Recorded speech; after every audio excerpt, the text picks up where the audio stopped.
റമദാൻ ഒരു വലിയ അനുഗ്രഹം, ഒരു വരദാനം എന്ന് വേണമെങ്കിൽ പറയാം. ഒരു മനുഷ്യൻ്റെ ജീവിതത്തിൽ അല്ലെങ്കിൽ അവൻ്റെ ആയുസ്സിൽ അള്ളാഹു അവന് നൽകുന്ന അതിമഹത്തായ ഒരു അനുഗ്രഹം. കഴിഞ്ഞകാല ജീവിതത്തെ ശുദ്ധീകരിക്കാൻ വേണ്ടി നൽകുന്ന ഒരു മാസം,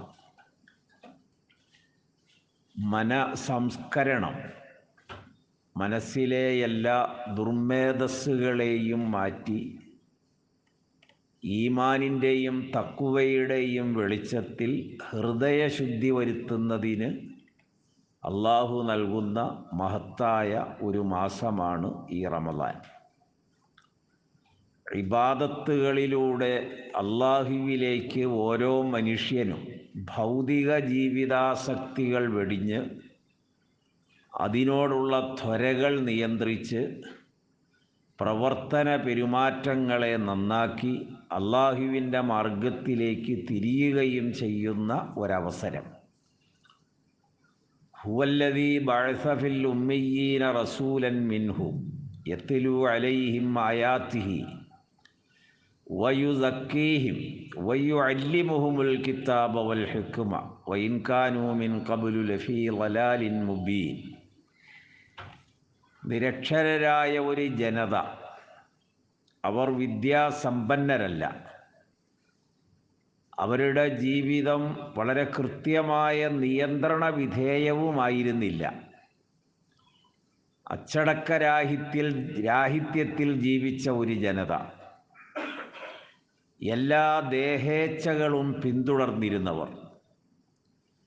അവരെ അള്ളാഹു ദൂതനെ നിയോഗിക്കുക വഴി ആ ദൂതൻ അള്ളാഹുവിൻ്റെ ആയാത്തുകൾ അവരെ ബോധ്യപ്പെടുത്തി, അടയാളങ്ങൾ, തെളിവുകൾ. അത് ഓരോരുത്തരുടെയും ജീവിതത്തിൽ സംഭവിച്ചുകൊണ്ടിരിക്കുന്ന സംഭവങ്ങൾ, ഓരോ ദിനരാത്രങ്ങളിലും പ്രഭാതത്തിലും പ്രദോഷത്തിലും പ്രത്യക്ഷപ്പെടുന്ന ഭൗമതലത്തിലെ അടയാളങ്ങൾ, ചക്രവാളങ്ങളിൽ അള്ളാഹു വെളിപ്പെടുത്തുന്ന വളരെ കൃത്യമായ ചില അടയാളങ്ങൾ, പൂർവകാല ജനങ്ങളുടെ ജീവിതത്തിലെ ഉത്ഥാന പതനങ്ങൾ, ഇതൊക്കെയാണ് തിരുദൂതർ മുഹമ്മദ് നബി സ്വല്ലല്ലാഹു അലൈഹി വസല്ലമ ജനങ്ങളെ പഠിപ്പിച്ചത്, ഉണർത്തുകയാണ്. എന്നിട്ട് അള്ളാഹുവിൻ്റെ കിതാബ് പഠിപ്പിച്ചു. കിതാബ് പഠിപ്പിച്ചതോടുകൂടി ഹിക്മത്തും അവരെ വശമുള്ളവരാക്കി മാറ്റി. അത് രണ്ടും കഴിഞ്ഞപ്പോൾ അവരിലുണ്ടായൊരു മാറ്റം തസ്കിയത്താണ്. എന്ന് പറഞ്ഞാൽ ആത്മസംസ്കരണം. പകയും വിദ്വേഷവുമില്ലാതെ, ശത്രുതകളില്ലാതെ, അനുകമ്പയുള്ള ഹൃദയത്തിൻ്റെ ഉടമകളായി മാറി, ആർദ്രതയുള്ളവരായി, സഹാനുഭൂതികളുള്ളവരായി, സഹായിക്കാൻ വെമ്പൽ കൊള്ളുന്ന മനസ്സിൻ്റെ ഉടമകളായി മാറി. സർവോപരി അവർക്കിടയിൽ സാഹോദര്യം നിലനിൽക്കുന്ന ഒരു ശോഭനമായ അവസ്ഥ ജീവിതത്തിൽ സംജാതമായി. അതാണ് അള്ളാഹുവിൻ്റെ കിതാബ് വരുത്തിയത്. ഒരു റമദാൻ വന്നു, നോമ്പെടുക്കുന്നു, നമസ്കാരാദി കർമ്മങ്ങളിൽ പങ്കെടുക്കുന്നു, മറ്റു തരം ഇബാദത്തുകൾ ചെയ്യുന്നു എന്നതിനപ്പുറം ഒരു ഭക്തി ഉണ്ടാകലല്ല, അത് വളർത്തിയെടുക്കുകയും ജീവിതത്തിൽ നിലനിർത്തുകയും ചെയ്യാനുള്ള ഒരു സൗഭാഗ്യം വേണം. നമ്മളിപ്പോൾ ഈ റമദാനിൽ നമുക്കുള്ള ഈ ആവേശം, ഉത്സാഹം, അത് ജീവിതത്തിൽ ഉടനീളം ഈമാനികമായി നിലനിർത്താനുള്ള ഒരു ശ്രമമാണ് മുസ്ലിമുകൾ നിർവഹിക്കേണ്ടത്. അപ്പോൾ മാത്രമേ അള്ളാഹുവിൻ്റെ അനുഗ്രഹവും വിജയവും ഈ റമദാൻ വഴി നേടാൻ നമുക്ക് കഴിയൂ. സൂറ ആലു ഇമ്രാൻ, ഖുർആനിൽ അള്ളാഹുവിൻ്റെ ഒരു ചോദ്യവും വിളംബരവും പ്രഖ്യാപിക്കുന്നുണ്ട്. അലം യഅ്നി ലില്ലദീന ആമനു അൻ തഖ്ശഅ ഖുലൂബുഹും ലിദിക്രില്ലാഹ് അള്ളാഹുവിനെ സ്മരിച്ചിട്ടും അവനെ ഓർത്തിട്ടും അവനെ വിളിച്ചിട്ടും അവനോട് പറഞ്ഞുകൊണ്ടിരുന്നിട്ടും എന്തേ വിശ്വാസികളുടെ മനസ്സ് ഭക്തിസാന്ദ്രമാകാത്തത്? എന്തുകൊണ്ടാണ് മുഅ്മിനുകളുടെ മനസ്സ് ഭക്തിസാന്ദ്രമാകാത്തത്? അപ്പോൾ റമളാനിലൂടെ നമ്മൾ നേടിയെടുക്കേണ്ടത് തസ്കിയത്തുമാണ്, തഖ്വയുമാണ്, ഒപ്പം ഖുശൂഉമാണ്. മൂന്നാമതൊരു കാര്യം കൂടിയുണ്ട്. അത് മുസ്ലിമുകൾ ഓരോരുത്തരും അവരവരുടെ ജീവിതത്തിൽ പഠിച്ചു പകർത്തേണ്ടതാണ്.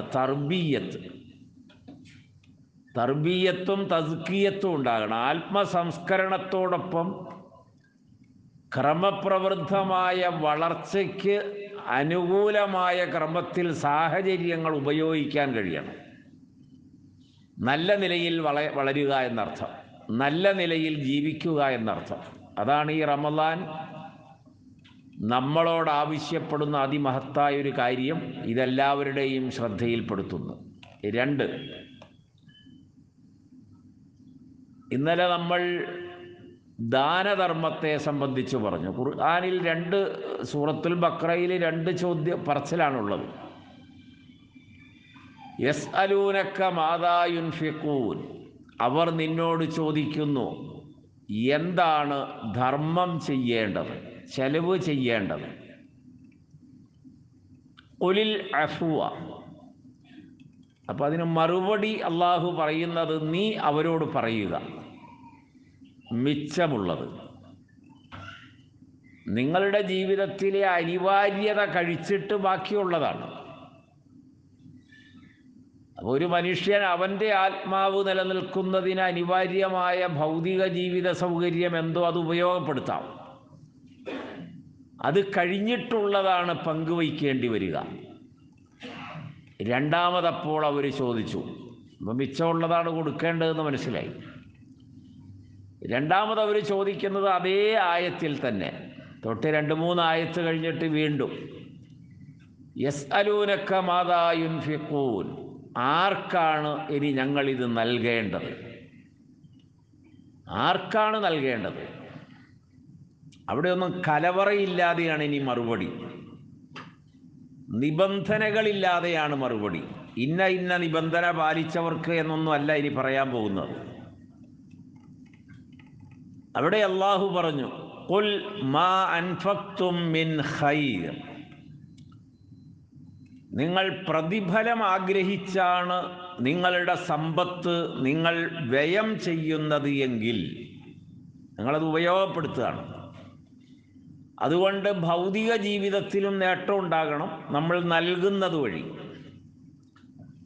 പരലോകത്തതിന് പ്രതിഫലം വേണം. ഇതാണ് നിങ്ങളുടെ ആഗ്രഹമെങ്കിൽ എല്ലാ കർമ്മങ്ങളും വിശ്വാസികൾ അനുഷ്ഠിക്കുന്നത് അങ്ങനെയാണ്. ഖുൽ മാ അൻഫഖ്തും മിൻ ഖൈരിൻ ഫലിൽ വാലിദൈൻ, അപ്പോൾ മാതാപിതാക്കൾക്ക് കൊടുക്കണം. അതൊരു ഫർളാണ്, അല്ലെങ്കിൽ അത് വാജിബാണ്. അതുമല്ലെങ്കിൽ നമ്മുടെ ബാധ്യതയാണത്. മാതാപിതാക്കൾക്ക് നൽകണം. പരലോകത്ത് രക്ഷപ്പെടാൻ ആഗ്രഹിക്കുന്നവർ, ഭൗതിക ജീവിതത്തിൽ പടച്ചവൻ്റെ സഹായം ലഭിക്കണമെന്നാഗ്രഹിക്കുന്നവർ, അതിനർഹമായി മാറാൻ മാതാപിതാക്കൾക്ക് നൽകുക. അപ്പോൾ അതിന് വ്യവസ്ഥയില്ല, നിബന്ധനകളുമില്ല. സ്വന്തം വാപ്പയും ഉമ്മയും ആയാൽ മതി, അച്ഛനും അമ്മയുമാണ്. അതാരാണോ അവർക്ക് നിങ്ങൾ നൽകണം. ഇസ്ലാമും കുഫറും തമ്മിലുള്ള ഒരു ഏറ്റുമുട്ടൽ ഒരു കാലഘട്ടത്തിലുണ്ടായി. അല്ലെങ്കിൽ ഇസ്ലാമിലേക്ക് വന്ന ആളുകൾ കുടുംബത്തിൽ പലരും മുസ്ലിമുകളായിരുന്നില്ല. എന്ന് പറഞ്ഞാൽ മാതാപിതാക്കൾ മുസ്ലിമുകളല്ല, മക്കൾ നബിയുടെ കൂടെ ഹിജറ പോയവർ വരെയുണ്ട്. അപ്പോഴും വിശുദ്ധ ഖുർആൻ പറഞ്ഞു, വസാഹിബുഹുമാ ഫിദ്ദുനിയാ, ഭൗതിക ജീവിതത്തിൽ നിങ്ങൾ അവരോടൊപ്പം സഹവസിക്കണം, അവരെ സംരക്ഷിക്കണം, അവരെ പരിപാലിക്കണം, അവർക്ക് സേവനങ്ങൾ ചെയ്യണം. അവരോടൊപ്പമാണ് നിങ്ങൾ നിൽക്കേണ്ടത്. അവരെ ഇങ്ങോട്ട് കൊണ്ടുവന്ന് ഷഹാദത്ത് ചൊല്ലിയിട്ടല്ല കേട്ടോ. ഇവർ മാത്രമേ മുസ്ലിമുള്ളൂ, മാതാപിതാക്കളൊന്നും മുസ്ലിമുകളല്ല. പക്ഷെ അവർ മാതാപിതാക്കളാണ്. ആ ബന്ധം ഇവിടെ ഒരിക്കലും മായൂല. ഇനി മഹ്ശറയിൽ ചെല്ലുമ്പോഴും അങ്ങനെ തന്നെയാണ്. മാതാവിന് ഒന്നാം സ്ഥാനം. മഹ്ശറയിലെ വിളി തന്നെ എബ്ന ഉമ്മ എന്നാണ്. ഉമ്മയുടെ അല്ലെങ്കിൽ അമ്മയുടെ മകനെ, അങ്ങനെയാണ് അവിടുത്തെ സംബോധന. അപ്പോൾ മാതാപിതാക്കൾക്ക് നിങ്ങൾ സേവനം ചെയ്യണം. നിങ്ങളുടെ പണം നിങ്ങൾ ഉപയോഗിക്കേണ്ടത് അവരുടെ ക്ഷേമത്തിനും ജീവിത സൗകര്യത്തിനും അവരുടെ ആനന്ദത്തിനും സന്തോഷത്തിനും സംതൃപ്തിക്കുമായിരിക്കണം. ഇതാണ് ഖുർആൻ പറഞ്ഞത്. വൽ അഖ്റബീൻ, അത് രണ്ടാമത് നിങ്ങൾ ഉപയോഗിക്കേണ്ടത് നിങ്ങളുടെ ബന്ധുക്കൾക്കാണ്. ബന്ധുക്കൾ എന്നതൊരു വലിയ വ്യാപകമായൊരു കുടുംബ സമൂഹമായിരിക്കും.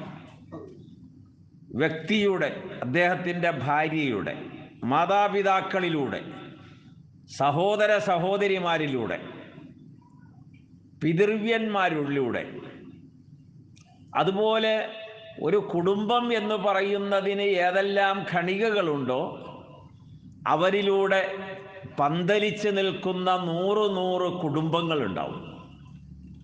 അതാണ് നിങ്ങളുടെ ബന്ധുക്കൾ. അവർക്ക് നിങ്ങളുമായി ആത്മീയമായ ചില അവകാശങ്ങളുണ്ട്. നേർക്ക് നേരെ ഓഹരി ലഭിക്കാത്തവരായിരിക്കാം. നിങ്ങളുടെ മരണാനന്തരം നിങ്ങളുടെ ഭൗതിക സമ്പത്ത് വീതം വയ്ക്കുമ്പോൾ ഭാര്യയും മാതാപിതാക്കളും മക്കളും അവരുടെ അഭാവത്തിൽ ഫർളിൻ്റെ അഹ്ലുകാരും അസബയുടെ അഹ്ലുകാരൊക്കെ വരും. ഇതിൻ്റെയും അപ്പുറമുള്ള ആളുകളുണ്ട്, ദുൽ അർഹ. അതൊരു വല്ലാത്ത പ്രയോഗമാണ്. അവർക്ക് ഓഹരിയൊന്നും കിട്ടൂല. അവർ നിങ്ങളുടെ വീട്ടിൽ വരും. കാരണം നിങ്ങളുടെ കുടുംബത്തിൻ്റെ സ്വത്ത് പങ്കുവയ്ക്കുകയാണ്. അവർക്ക് ഓഹരിയില്ല എന്ന് ഞാൻ ആദ്യം പറഞ്ഞു.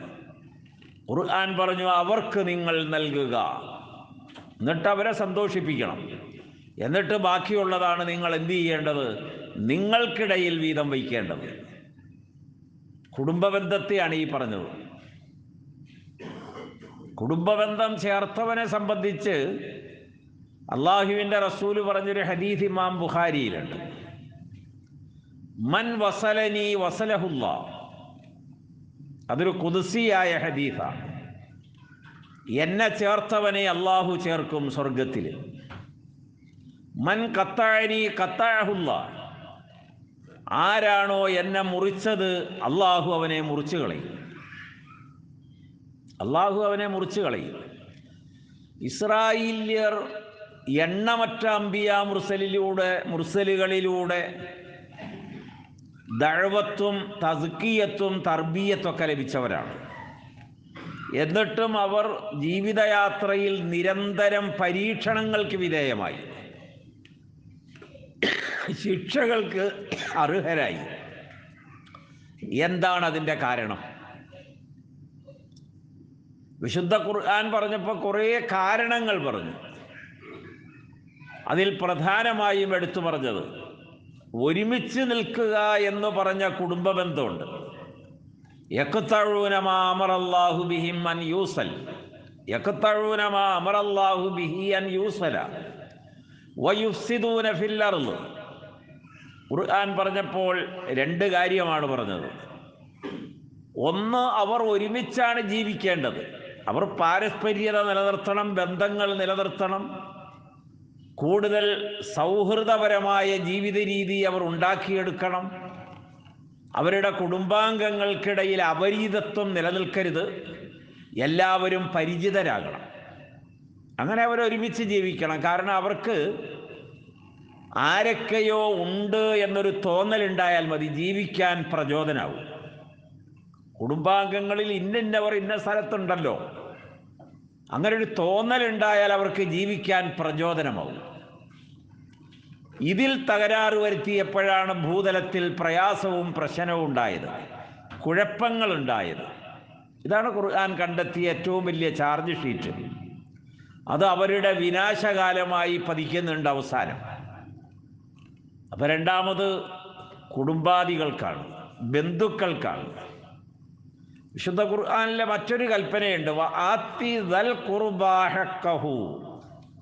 അവിടെ പറഞ്ഞപ്പോൾ കുറച്ചുകൂടി കടുപ്പം കൂടി. ബന്ധുക്കൾക്ക് അവരുടെ അവകാശം നിങ്ങൾ വകവെച്ചു കൊടുക്കുക എന്നാണ്. അവരുടെ ഓഹരി, അവരുടെ ചുമതല, ബാധ്യത, അവരുടെ ഉത്തരവാദിത്വം എന്തോ അത് നിങ്ങൾ വകവെച്ചു കൊടുക്കണം. അപ്പോൾ അവരെ നിങ്ങൾ അംഗീകരിക്കേണ്ടി വരും. ഈ കാലഘട്ടത്തിൽ പറഞ്ഞാൽ സ്വന്തം വാപ്പാനെ അംഗീകരിക്കാത്ത മക്കളോടാണ് ഈ ഖുർആൻ പറയണത്.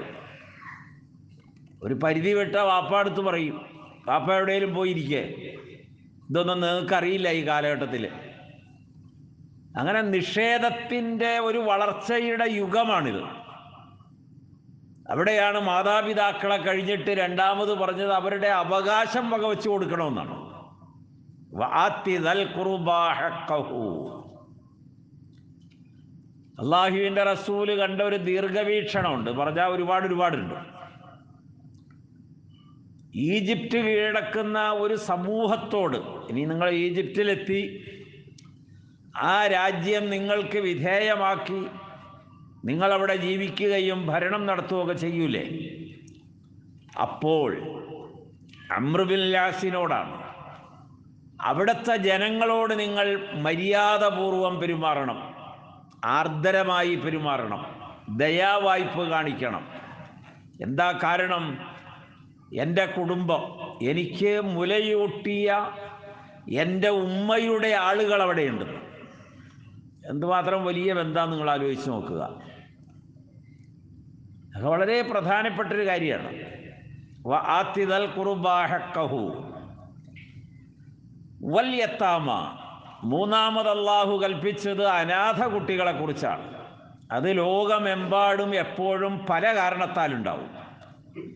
ദശലക്ഷക്കണക്കിന് കുട്ടികളാണ് ഇന്ന് ലോകത്ത്, മുസ്ലിം കുട്ടികൾ അല്ലാത്ത കുട്ടികൾ പല സ്ഥലത്തുമുണ്ട്.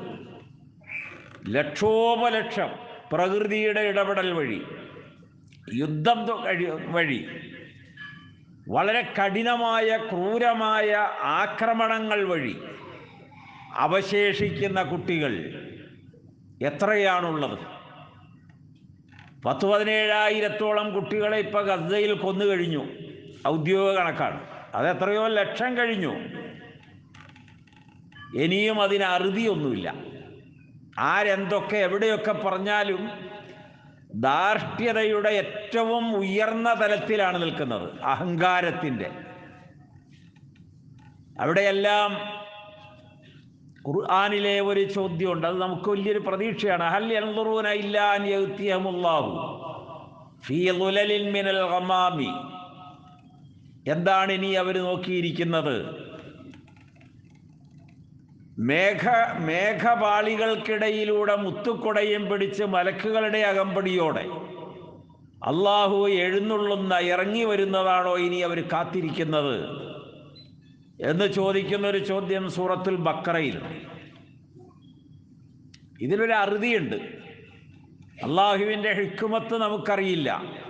ചിലപ്പോൾ അതിദാരുണവും അതിശക്തവുമാകാം. അങ്ങനെ എത്രയെത്ര സംഭവങ്ങൾ, എത്രയോ യുഗങ്ങളിലൂടെ ഭൂപ്രദേശങ്ങളിൽ ഇതിലും വലിയ അതിശക്തരും കഴിവുറ്റവരും ലോകത്തെ അടക്കി ഭരിച്ചവരുമായ ആളുകൾ ജീവിച്ച ഭൂപ്രദേശങ്ങളൊക്കെ നശിപ്പിച്ച ഒരുപാട് വർത്തമാനങ്ങൾ ഖുർആനിലുണ്ട്.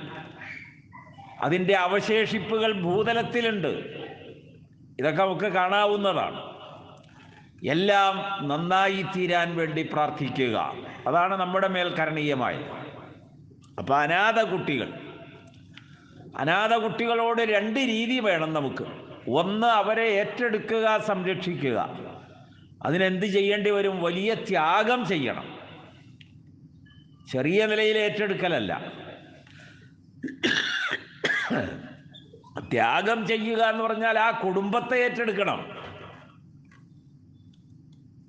പലപ്പോഴും ഒരു ജോഡി ഡ്രസ്സ് മേടിച്ച് എത്തിയും കുട്ടികളുള്ള വീട് അന്വേഷിച്ച് നടന്ന് കൊണ്ടുപോയി കൊടുക്കുന്നതിന് ഇസ്ലാം മതത്തിൽ വലിയ കാര്യമൊന്നുമില്ല. അനാഥാലയങ്ങൾ നടത്തുന്നതിനുമല്ല, മറിച്ച് എത്തിയും കുട്ടികളുള്ള കുടുംബത്തെ ഏറ്റെടുക്കണം. കുടുംബത്തെ ഏറ്റെടുക്കുമ്പോൾ എന്ത് വേണ്ടി വരും? അവിടെ വിധവയുണ്ട്. ആ വിധവയെയും ഏറ്റെടുക്കേണ്ടി വരും. അതാണ് ഖുർആൻ കൽപ്പിച്ച രണ്ടാമതൊരു വിവാഹം. നമ്മുടെ നാട്ടിലെ ആളുകൾ മുസ്ലിമീങ്ങളോട് 4 കെട്ടാൻ പറഞ്ഞിട്ടുണ്ടല്ലോ. നമ്മൾ നിലമ്പൂർ പോകാമെന്നും പറഞ്ഞാണ് വിളിച്ചുകൊണ്ട് നടക്കുന്നത്. ഇപ്പോഴും ഇസ്ലാം മതം കൂടിയ ആൾക്കാർ ഇപ്പം 4 വരെയാണ് എത്തിയത്. കൂടുതലുള്ളവരാണ് കേട്ടത്. ഖുർആൻ ആകെ ഒരൊറ്റ നിബന്ധനയെ വച്ചുള്ളൂ. ആ കുടുംബം ഏറ്റെടുക്കുന്നതിനാണ് ഈ വിവാഹം പറഞ്ഞത്. അതെത്ര സ്പഷ്ടവും വ്യക്തവും, ഒരു വ്യാഖ്യാനവും വേണ്ട. എന്നിട്ടും ആളുകൾ തെറ്റായ വഴി സഞ്ചരിച്ചു കൊണ്ടിരിക്കുന്നു. ബൈബിളിൽ ഒരു പ്രയോഗമുണ്ട്. പാപകരമായ കാര്യങ്ങളും തെറ്റായ കാര്യങ്ങൾക്കും ഉപയോഗിച്ചൊരു വാചകം ദിശ തെറ്റുക എന്നാണ്. ബൈബിളിൽ ക്രിസ്തു പറയുന്ന, ഈസാ അലൈഹിസ്സലാം പറയുന്നത് ദിശ മാറിപ്പോകുന്നു എന്നാണ്. ഖുർആൻ കൽപ്പിച്ചിടത്തല്ല നിൽക്കുന്നത്. ദിശ മാറിയിട്ട് അതിനെ ദുരുപയോഗം ചെയ്യുന്നു, വേറെ വിവാഹം നടത്തി. അങ്ങനെ എത്രയോ മുസ്ലിമുകൾ, ആയിരങ്ങൾ, പതിനായിരങ്ങൾ, എല്ലാം ആലോചിക്കേണ്ടതാണ്. അനാഥ കുട്ടികൾ ഏറ്റെടുക്കപ്പെടണം, ആ കുടുംബവും. വളരെ ഭംഗിയായി നന്നായി എഴുതിയ ഒരു പുസ്തകമാണ് തെറ്റിദ്ധരിക്കപ്പെട്ട മതം. മുഹമ്മദ് കുത്തുബിൻ്റെയാണ്. വായിക്കാൻ കഴിവുള്ളവർ വായിച്ചു നോക്കുക. ഒന്ന് സ്ത്രീ എന്നൊരു അധ്യായമുണ്ട് അതിനകത്ത്. അതൊന്ന് ജീവിതത്തിൽ വായിക്കണം നിങ്ങളത്. അത് ഖുർആനാണ് അതിനെ സംബന്ധിച്ച് പറയുക. വൽ യത്താമ വൽ മസാക്കീൻ, അഗതികൾ. ഇവിടെ എവിടെയെങ്കിലും മതമുണ്ടോ എന്ന് നോക്കണം കേട്ടോ നിങ്ങൾ. അവിടെയാണ് നോക്കേണ്ടത്. ഇനി ഞാൻ ഇന്നലെ അത് സൂചിപ്പിച്ചിരുന്നു. നമ്മൾ തെറ്റായ ചോദ്യം ചോദിക്കും, തെറ്റായ ഉത്തരം പറയും, എന്നിട്ട് അതാണ് ഇസ്ലാം മതം എന്ന് പറഞ്ഞ് നമ്മൾ പ്രചരിപ്പിച്ചുകൊണ്ട് നടക്കും. തെറ്റായ ലൂയി പാസ്റ്റർ വളരെ കൃത്യമായി ലോകത്തെ പഠിപ്പിച്ച ഒരു പാഠമാണ്. തെറ്റായ ചോദ്യത്തിന് തെറ്റായ ഉത്തരം ഉണ്ടാവൂ. നിങ്ങൾ ശരിയായൊരു ചോദ്യം ചോദിച്ചു നോക്കുക, അപ്പോൾ ഉത്തരം ശരിയായിരിക്കും. അങ്ങനെയാണ് അതിൻ്റെ ഉത്തരം. അഗതികളുണ്ട്. മിസ്കീൻ ഇമാം നവവി ഷറഹുൽ മുഹദ്ദബിൽ പറഞ്ഞൊരു വിശദീകരണമുണ്ട്. വരുമാനമുണ്ട്, തികയുന്നില്ല. അപ്പം അങ്ങനെയുള്ളവർക്കാണ് നൽകേണ്ടത്. അപ്പോൾ പരലോകത്ത് കൂലി ആഗ്രഹിക്കുകയും ദുനിയാവിൽ അള്ളാഹുവിൻ്റെ അനുഗ്രഹം ലഭിക്കുകയും ചെയ്യാൻ സമ്പത്ത് ഉപയോഗിക്കുന്ന ആളുകൾ മിസ്കീന്മാർക്ക് കൊടുക്കണം. ഒബിനസബീൽ, യാത്രക്കാർക്കും കൊടുക്കണം. എന്തിനാ നീ യാത്ര ചെയ്യുന്നതെന്നല്ല, യാത്ര ഖുർആനിൻ്റെ കൽപ്പനയാണ്. നമസ്കരിക്കണമെന്ന് ഖുർആൻ കൽപ്പിച്ചില്ലേ? എന്നതുപോലുള്ള കൽപ്പനയാണ് യാത്ര ചെയ്യാൻ പറഞ്ഞത്. അതിനേക്കാൾ കുറച്ചുകൂടി ശക്തിയുണ്ട്. വസീറു ഫിൽ അർള്, ഭൂമിയിൽ നിങ്ങൾ സഞ്ചരിക്കുക. സഞ്ചാരിയാണ് ഇവിടെ, അവനെയാണ് സഹായിക്കേണ്ടത്. ഇന്ന് നമ്മുടെ ഇന്ത്യ കണ്ട സഞ്ചാരികളിലൂടെ മാത്രമാണ് പൂർവ്വചരിത്രം നമുക്ക് കിട്ടുന്നത്. സിന്ധ് പ്രവിശ്യയിലെ ബാക്കിയായിട്ട് അടയാളമായ മോഹൻജദാരോ, ഹാരപ്പ സംസ്കൃതി ഇന്ത്യയുടെ ഏറ്റവും വലിയ പൈതൃക സംസ്കൃതിയാണ്. അതിനേക്കാളൊരു പ്രത്യേകതയുണ്ട്. യൂപ്പർട്രീസിൻ്റെയും ടൈഗ്രീസിൻ്റെയും ഉൽപ്പന്നമായ സംസ്കൃതിയും നൈൽ നദിയുടെ സംസ്കാരം എത്രത്തോളം പഴമയുണ്ടോ അതിനേക്കാൾ 4 ഇരട്ടി വലിപ്പമായതാണ് നമ്മുടെ സംസ്കൃതി. നിങ്ങളത് പഠിച്ചു നോക്കുക. ഇതെല്ലാം കണ്ടെത്തുന്നത് സഞ്ചാരികളാണ്. അറിവുകൾ ഉണ്ടാക്കുകയല്ല, അത് അടുത്ത തലമുറയ്ക്ക് ബാക്കി വച്ച് പ്രകാശത്തോടെ നൽകുകയാണ്.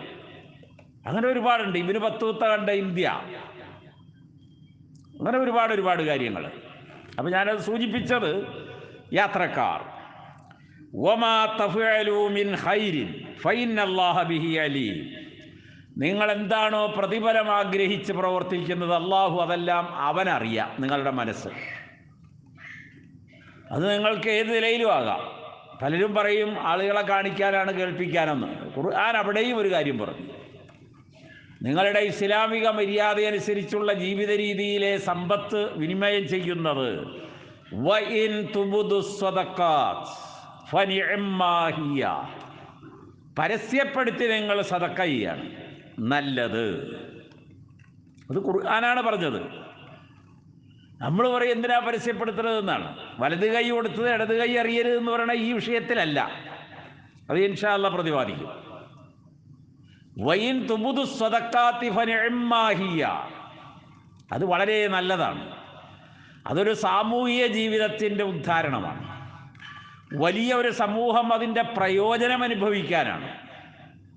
അപ്പോൾ എന്ത് വേണ്ടി വരും? അത് പരസ്യപ്പെടുത്തേണ്ടി വരും.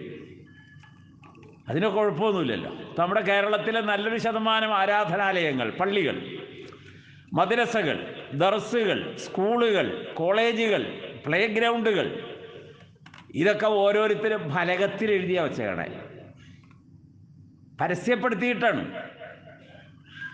അതുകൊണ്ട് എന്താ ഗുണം? നൂറ്റാണ്ടുകളോളം, തലമുറകളോളം പ്രയോജനപ്പെടും. നിങ്ങളൊരു ചായയ്ക്കും കടിക്കോടെയുള്ള 20 രൂപ കൊടുക്കുന്ന കേസല്ല ഇപ്പം ഈ പറഞ്ഞത്.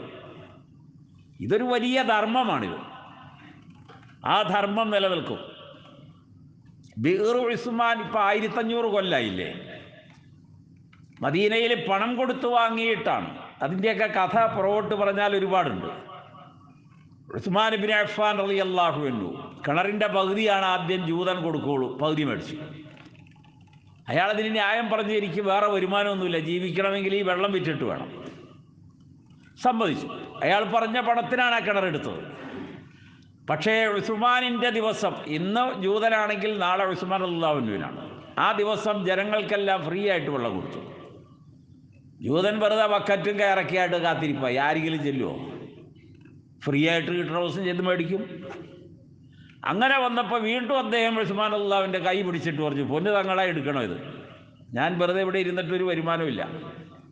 അപ്പോൾ അയാൾ പറഞ്ഞ പണം കൊടുത്തു വാങ്ങി. എന്നിട്ട് അള്ളാഹുവിൻ്റെ റസൂലിനോട് പറഞ്ഞു, ഞാനിത് മുസ്ലിംകൾ, ഈ മദീന വാസികൾക്ക്, ജനങ്ങൾക്ക് വേണ്ടി മാറ്റിവയ്ക്കുന്നു. വല്ലാത്ത വിഷയമാണ്. ഇന്നത് ബിർ ഉസ്മാനാണ്. കേവലം ഒരാൾക്കൊരു ഗ്ലാസ് വെള്ളം കൊടുത്തതല്ല, അതിന് കൂലി വലുതാണ്. പക്ഷേ ഇത് നൂറ്റാണ്ടുകളായി ആ ജലം ഉപയോഗിക്കുകയാണ്. ബിർ ഉമ്മു സഅദ് ഉണ്ട്. സഅദ് റളിയല്ലാഹു അൻഹു ഉമ്മാക്ക് വേണ്ടിയാണ്. നമുക്കൊക്കെ ഉമ്മായും വാപ്പായും ഉണ്ടെങ്കിലും നമുക്ക് എന്ത് ചെയ്യാൻ കഴിയും? അവരെ നമ്മളെ ശരിക്കറിയില്ല, പിന്നെ ബാക്കിയുള്ളവരറിയോ? അതുകൊണ്ട് തന്നെ ഉമ്മയും വാപ്പയും ഒന്നും സ്മരിക്കപ്പെടുന്നില്ല ഒരു തലമുറ കഴിയുമ്പോഴേക്കും. പക്ഷേ അള്ളാഹുവിൻ്റെ റസൂലിൻ്റെ ജീവിത രീതിയിൽ നിന്ന് അങ്ങനെയല്ല നമ്മൾ പഠിക്കുന്നത്. സഹാബികളെ, താബിഈകളെ, താബിഈകൾ, മുജ്തഹിദുകളായ ഇമാമുകൾ, മാതാപിതാക്കൾക്ക് വേണ്ടിയാണ് അവരുടെ വഖഫുകൾ മുഴുവനും തന്നെ. എല്ലാ വഖഫും അങ്ങനെയാണ്. ഇന്നവർക്ക് വേണ്ടിയാണ് ഈ വഖഫെന്ന്, അങ്ങനെയാണ് അവർ ചെയ്യുന്നത്. നമ്മളാകപ്പാടെ നമ്മൾ ആചാരം കളയാൻ പറ്റൂലല്ലോ. മുൻപ് ഞാൻ പറഞ്ഞിരുന്നു, നമ്മൾ മുൻപുണ്ടായ ഒരു മതസംഹിതയിലാണ്. അതിൽ നിന്ന് ഇങ്ങോട്ട് വന്നെന്ന് മാത്രമേ ഉള്ളൂ, തൊപ്പി കിട്ടുന്നേ ഉള്ളൂ, ആശാൻ പറഞ്ഞതുപോലെ. പക്ഷെ നമ്മുടെ ആചാരം കളഞ്ഞില്ല. അപ്പോൾ അവർക്ക് പെല അവസാനിക്കുന്നത് 40-ലാണ്. മുസ്ലിംകളുടെ കുടുംബങ്ങളിലും മരിച്ചാൽ 40-ൻ്റെ അന്നാണ് തീരുള്ളൂ. ശരിയാണോ എന്ന് ആലോചിച്ച് നോക്കിക്കോ നിങ്ങൾ. എന്താ 41 ആയിക്കൂടെ? അത് 40. വലിയ ആലോചനാ വിഷയമാണത്. നമ്മൾ ആകപ്പാടെ ചെയ്തത് അതാണ്, വാപ്പാക്കും ഉമ്മാക്കും വേണ്ടി. നൂറ്റാണ്ടുകൾക്ക് മുൻപ് മരിച്ച, അല്ലെങ്കിൽ മരിച്ചു എന്ന് പറയരുത് എന്ന് ഖുർആൻ വിലക്കിയ ശുഹദാകളുണ്ട്. അതാണ് അസ്ഹാബുൽ ബദരിയീൻ, അതാണ് അസ്ഹാബുൽ ഉഹദിയീൻ, ഖന്ദഖിയീൻ, തബൂക്കിയീൻ, ഹുനൈനിയീൻ. അങ്ങനെ റസൂലുള്ളയോടൊപ്പം യുദ്ധത്തിൽ പങ്കെടുത്ത് ജീവൻ നൽകിയ അസ്ഹാബിമാരുണ്ട്. നമുക്കവരെ എന്തിനുപയോഗിക്കാം? മാതൃകയാക്കാൻ പറ്റില്ല. അവരുടെ പേരിൽ നമുക്ക് ആണ്ട് നടത്താം. എന്താ കാരണം? ഞങ്ങൾ മുമ്പുള്ള എല്ലാ മതത്തിലും ആണ്ടുണ്ട്. ഇസ്ലാമിലേക്ക് വന്നിപ്പോൾ ആണ്ടില്ല എന്ന് പറഞ്ഞാൽ ഞങ്ങൾ സമ്മതിക്കുമോ? നമ്മൾ പഠിക്കേണ്ടതാണത്. സഹാബുൽ ബദരീങ്ങളെ ആണ്ടിന് ഉപയോഗിക്കുകയാണ് ഇപ്പോൾ നമ്മൾ. ഒരു ദിവസമെങ്കിലും ഒന്ന് വായിച്ച് പഠിച്ചുകൂടെ? വെറുതെ നിങ്ങൾ പള്ളികളിൽ ഓതിക്കൊണ്ടിരിക്കുന്ന ബദർ മൗലിദുണ്ട്, വെറുതെ പദാനുപദം വായിച്ചിട്ടൊന്ന് അർത്ഥം പറയുക. അത് കേട്ട് കഴിഞ്ഞാൽ ജീവിതത്തിൽ എപ്പോഴെങ്കിലും അത് വായിക്കുമോ നിങ്ങൾ ആലോചിക്കുക. ഒന്ന് ആലോചിക്കണ്ടേ? ഒരു ദിവസമെങ്കിലും ഒന്ന് കേട്ടുകൂടെ? ഇത് എന്താ ബുദ്ധിമുട്ട് നമുക്ക്? ഇല്ല, അതിന് സമയമില്ല. കാരണം നമുക്ക് ചോറ് മേടിക്കാൻ പോകണമല്ലോ. വിട്ടുകളയുന്നു ഞാൻ. അപ്പോൾ ഖുർആൻ പറഞ്ഞു വഇൻ തുബുദു സദഖാത്തി ഫനിഅമ്മാ ഹിയ, നിങ്ങൾ ചെയ്യുന്ന ധർമ്മം പരസ്യപ്പെടുത്താം, നല്ലത്. വഇൻ തുഖ്ഫൂഹാ, ആരും അറിയാതെയാണ് കൊടുക്കുന്നത്, ആരെയും കാണിക്കുന്നില്ല, അറിയിക്കുന്നില്ല, കേൾക്കുന്നില്ല. അപ്പം എന്ത് ചെയ്യണം? ഫതുഅൽ ഫുഖറാ, ദരിദ്രർ പാവപ്പെട്ടവർക്ക് നിങ്ങളത് കൊടുത്തേക്കുക, ആരും അറിയണ്ട. ഞാൻ ഇന്ന വീട്ടിലെ ഇന്നയാക്ക അമ്മച്ചിക്ക് 500 രൂപ കൊടുത്തു, നിങ്ങൾ ആരോടും പറയേണ്ടത്. മനസ്സിലാകണ്ടോ നിങ്ങൾക്ക്?